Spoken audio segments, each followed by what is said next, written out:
South Korea? 1, 2, 3. 안녕하세요. The 안녕하세요 was a common greeting in Korean, as many of you guys know. We'd like to show you the traditional way of greeting your elders and to show respect. We'll have Juyong and Hani show you the traditional way of greeting. Okay, let's start. 1, 2, 3. Because the girls have a longer dress, they have to go down more gracefully. And we like the audience to follow us as well. Can everyone get more space and try? Can you get more space and try as well? You just have to follow the two Koreans up here. Okay, all of us will do it at the same time. 1, 2, 3.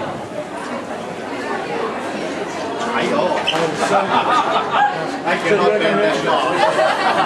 Thank you for trying. That was a traditional way of greeting your elders in Korea. Now Kiwon would like to show you some food that is famous in Korea. It's called yakwa, and it's up there as well. The one she has on her left hand is called yak. The one on her right hand is called yakwa. And we like everyone to come over here and try some because they're very sweet, but they're very good as well. The traditional Korean snacks.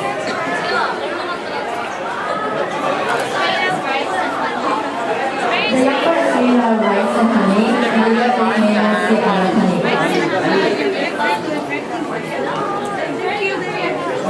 안녕하세요. 안녕하세요.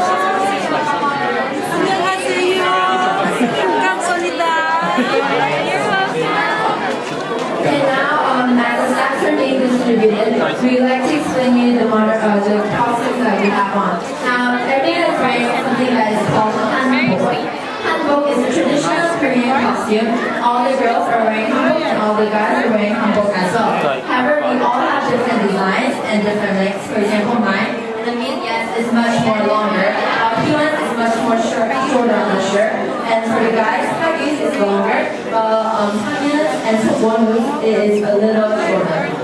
We have hanbok up here too, and hanbok accessories as well. The red one on the top, that one on the top is where you wear on your head. The one on the bottom, the shoes, are what you would wear usually. I think a few doesn't have shoes on right now. And there's also a purse back there, and you can have decorations with your hanbok. Next, we'd like to introduce you some Korean traditional instruments. This is called the hegum. It's an instrument with 2 strings only, but you can play almost every note on every instrumental note, and it's played in this form. And now, the second instrument we'd like to introduce you is called the tanso, and it's made out of bamboo sticks. And Uche would probably like to show you a small song. It's from Daejanggum, a famous drama.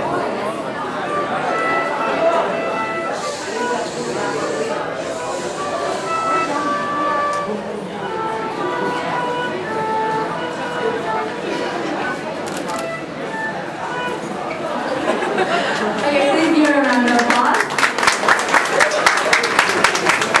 We'd like to now introduce you to some famous buildings in Korea. The one on the right, on the left, is called Seokga-ta, and you see you got 2 malls there. It's from a Buddhist temple, one of the most famous Buddhist temples in Korea.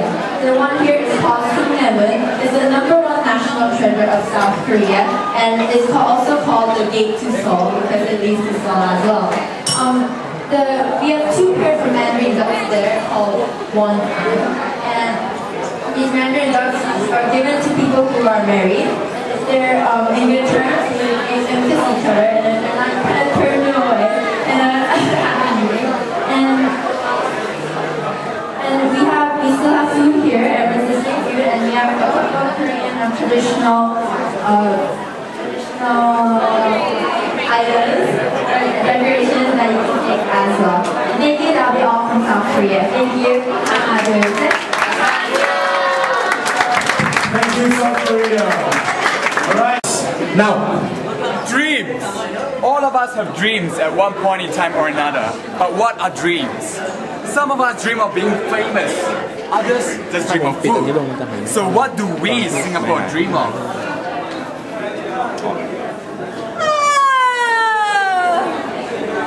Have you ever dreamed of of living high up in the skies? Well, I do.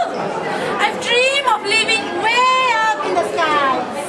Back in the 1960s, Singaporeans used to live in atap houses, traveling around on bicycles and rickshaws. To meet the demands of the growing population, the Housing Development Board (HDB) was created. And because we dared to dream, we have transformed Singapore from this to these flats, which you can now see everywhere in Singapore. I welcome people from all over the world and being beautiful, confident, and personable. Okay. We get it. The Singapore Girl. Every young Singaporean girl dreams of being an air stewardess with the world's most admired airline, Singapore Airlines. It is not easy to be a Singapore girl, and only 20% of all applicants are selected every year. You have to be tall, slim, and beautiful, just like me. The Singapore Girl, the icon of Singapore Airlines and Asian hospitality.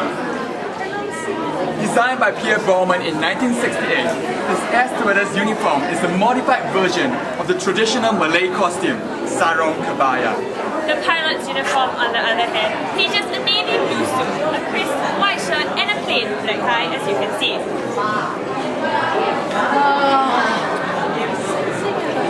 I dreamt of something that goes whoosh so fast that it took my breath away. Okay.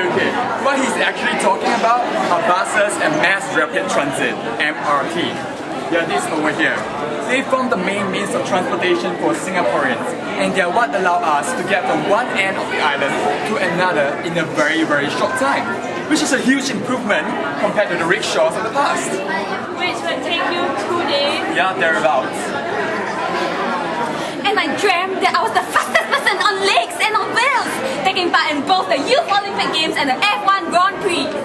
Singapore has won the honor of hosting 2 great international sporting events, the YOG, which is the Youth Olympic Games, as well as the Formula 1 Grand Prix this year. YOG starts inviting young athletes from all over the world to compete for Olympic glory, while the Formula 1 Grand Prix allowed us to host world-class drivers in the first ever night race in the F1 series. I dreamt that I was the tallest thing around and I could see all the beautiful things in Singapore. Indeed, the Singapore Flyer is the tallest observation tower in the whole world, beating even the London Eye. From a bird's eye view from the top of the Singapore Flyer, you can see many of Singapore's major landmarks, including the Esplanade, our new integrated resort, the Marina Bay Sands, and even the Marina Barrage, which you all just visited yesterday. Because we dare to dream, we have made this camp and everything you've seen the past few days in Singapore possible. Well, We dare to dream. Do you? We'll now like to share a little bit of Singapore with you.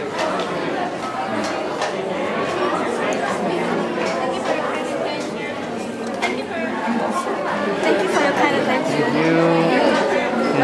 Sorry. Thank you for the attention.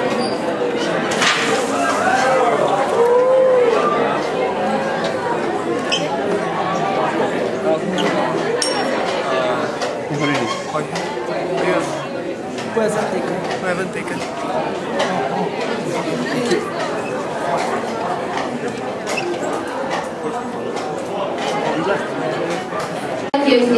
Today we present you the Malay traditional wedding all the way specially from Malaysia. Please enjoy.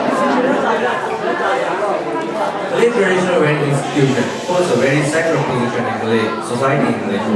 A Malay wedding is usually performed when either one or both spouses are Muslim.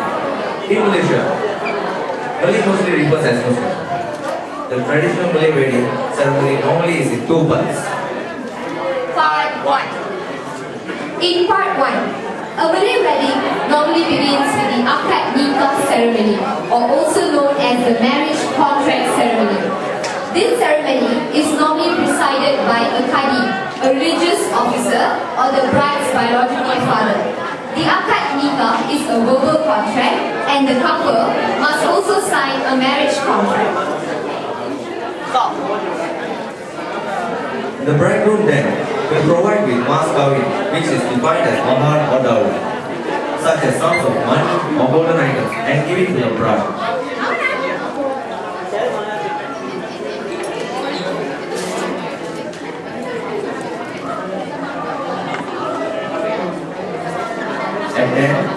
bridegroom will put the ring on the bride's finger.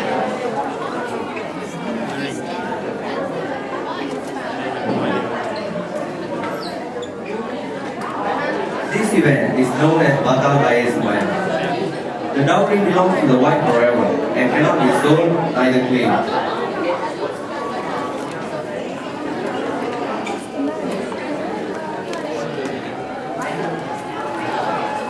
Together with the dowry, the bride couple will also exchange gifts, which we call as handara. The bride couple will exchange 5 or any odd-numbered items. These items can vary. For example, a bouquet of flowers, a basket of fruits, a hamper of toiletries, a plate of cakes, and many more. For this occasion, we have symbolized all the items using our exhibition items here. Part 2. In the part 2, after the akad nikah ceremony, the wedding will continue with the first wedding, which is defined as the enthronement event. The main part of this first wedding is the preparation of the pelamin, which is known as the days. The days will be decorated nicely. The bride couple will be seated on the days, and sprinkling them with yellow rice and scented water will be done by family members, relatives, and friends as a sign of blessing. This event is known as merenjes. Each guest will then receive a bunga tolu or an egg-decorated flower as a sign of fertility. We now invite all the guests to take part in this event merenjes. First of all, we would like to invite Mak Teh Hood to start the merenjes.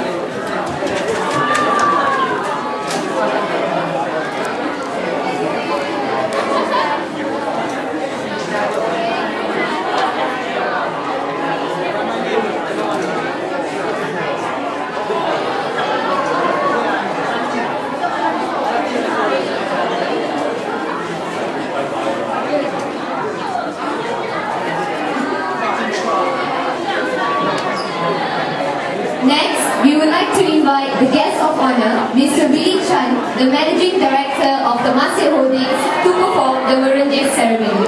Please welcome him.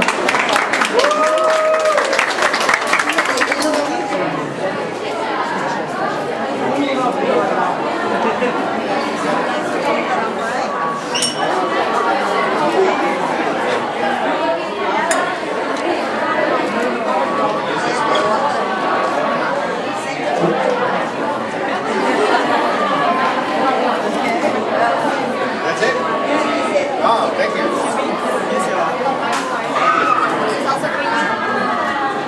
Last but not least, we would like to invite all the chaperones who would like to take part in this event. You're most welcome.